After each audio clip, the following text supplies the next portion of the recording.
Salut tout le monde et bienvenue à notre Deep Dive aujourd'hui.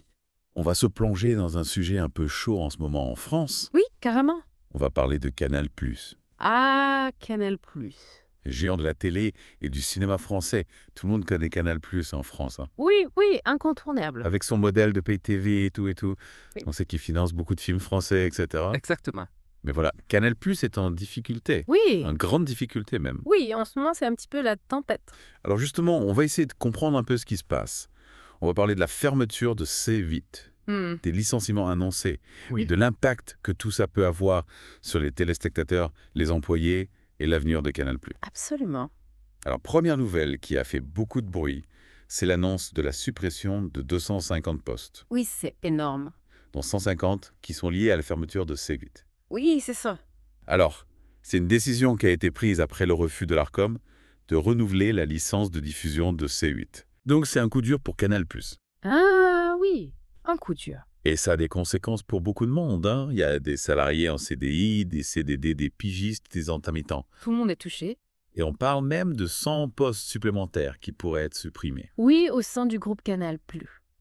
Donc c'est une situation vraiment très incertaine. Oui, c'est l'inquiétude.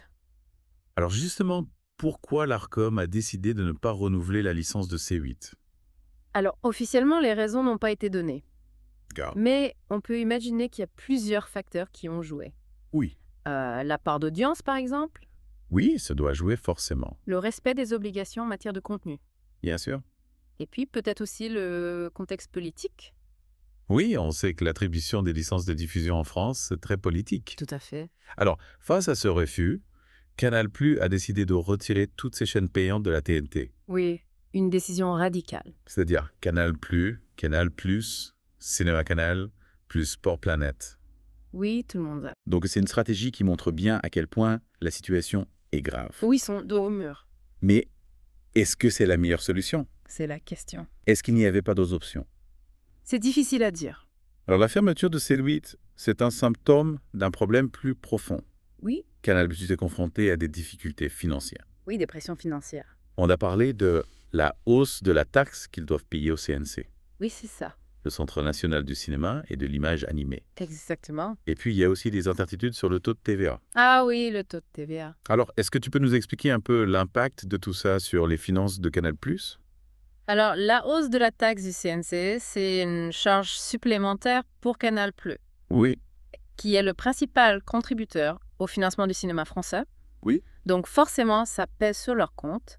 Oui. Et pour le taux de TVA, Canal+ bénéficie d'un taux réduit D'accord.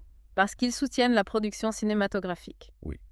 Mais si ce taux change, oui, ça pourrait avoir un impact très important sur leur rentabilité Oui. et sur leur capacité à investir dans de nouveaux contenus. Donc, on parle de millions d'euros qui pourraient manquer Oui, carrément. pour financer des films, des séries, des documentaires. Oui, tout ça. Alors, face à cette situation, comment les syndicats réagissent? Alors les syndicats sont vent debout. Oui. Ils dénoncent des coupes qu'ils jugent injustifiées et pénalisantes. Ils ont peur que c'est un impact dévastateur sur l'emploi dans un secteur qui est déjà fragile. C'est sûr. Et ils n'excluent pas de faire des grèves ou d'autres actions pour faire pression sur la direction. Pour eux, c'est l'avenir de l'audiovisuel français qui est en jeu. Oui, on comprend leur inquiétude. Oui. Alors, Canal+ est vraiment à la croisée des chemins. Oui. Il y a la fermeture de C8, Oui. les difficultés financières, et puis il y a aussi l'arrivée des plateformes de streaming. Ah oui, les plateformes. Netflix, Amazon Prime, Video, Disney+. Oui, toutes ces plateformes. Ça a complètement changé les habitudes des téléspectateurs. Oui, c'est une révolution. Alors comment est-ce que Canal+ peut s'adapter à cette nouvelle donne? Alors, c'est la grande question. Canal+ doit se réinventer pour rester compétitif face à ces géants du streaming. Alors, il y a plusieurs options. Ils pourraient investir massivement dans la production de contenus originaux. Oui, créer leur propre série, leur propre film. Exactement. Ils pourraient se développer à l'international. Et conquérir de nouveaux marchés. C'est ça. Oui. Ils pourraient aussi nouer des partenariats avec les plateformes de streaming. Oui, pourquoi pas. Ou alors miser sur une offre plus personnalisée pour fidéliser leurs abonnés.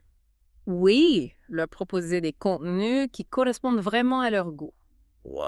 Alors, en fait, l'enjeu, c'est de trouver le bon équilibre entre la tradition et l'innovation. Oui, c'est ça. pour s'assurer un avenir dans un paysage audiovisuel en pleine mutation. C'est tout l'enjeu. Alors voilà, on arrive au bout de notre deep dive. Oui, on a essayé de comprendre un peu la situation de Canal+. On a vu qu'ils étaient confrontés à beaucoup de défis. Oui, beaucoup. La fermeture de C8. Oui. Les difficultés financières. La concurrence des plateformes de streaming. Alors, est-ce que Canal+ va réussir à se relever? C'est la question. Est-ce qu'ils vont réussir à se transformer? Oui. À s'adapter à ce nouveau paysage médiatique? L'avenir nous le dira. En tout cas, c'est une question qui mérite réflexion. Oui. Et qui, je pense, vous intéresse autant que nous. Absolument. Alors, on vous laisse méditer là-dessus. Oui. Et on se retrouve bientôt pour un nouveau Deep Dive. À bientôt, Mathieu. Salut. Salut.